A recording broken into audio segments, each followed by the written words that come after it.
to discuss this further, we're joined now by Frank Ciluffo. He's George Washington University Associate Vice President and Director for the University Center for Cyber and Homeland Security. Frank, we appreciate the time.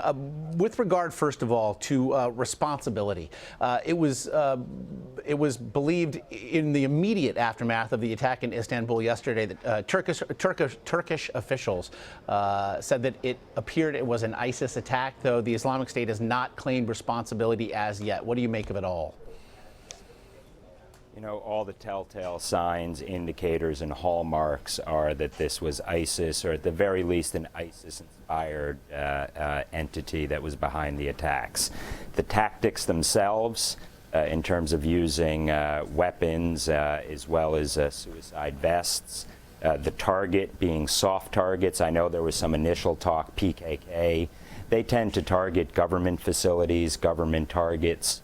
So I think at this stage you've seen an uptick in discussion by ISIS and Dabiq. They launched a new journal in Turkey alone that all the telltale signs point to ISIS. Now, Frank, we also did, however, hear, and in speaking to analysts, that they have essentially said that an attack in specifically Turkey would be something that perhaps ISIS would not be overly interested in necessarily taking responsibility for, such has been the shrouded relationship between the Islamic State and the country in question.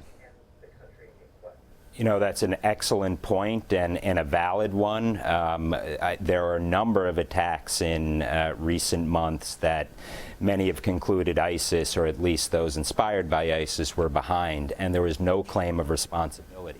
It seems that Turkey is the one country where they are not claiming responsibility. They're very quick to jump in front of a camera within hours, sometimes a day, to claim responsibility, even for those that are doing their bidding, those that are inspired by ISIS's ideology. With respect to Turkey, they've in essence turned a blind eye to a number of the foreign fighters, thousands of foreign fighters who are slipping into Syria and then into Iraq and Syria through Turkey's borders. So yes, I think that that's a delicate dance that ISIS is going through.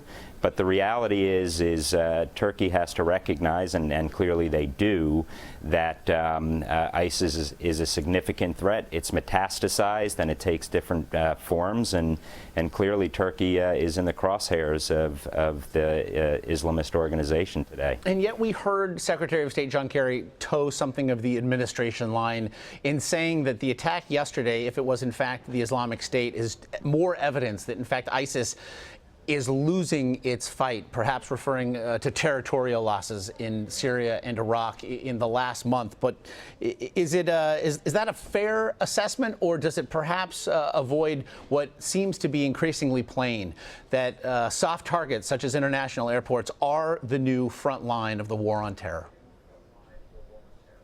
You're absolutely right. That is only part of the equation. Obviously, they are losing some military territory, and if you look back to what ISIS's initial claims and focus was, it was on the near enemy to try to take territory in the region and expand there.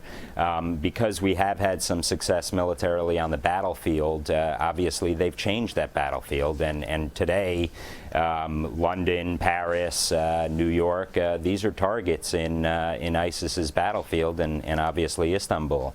So the battlefield itself has changed.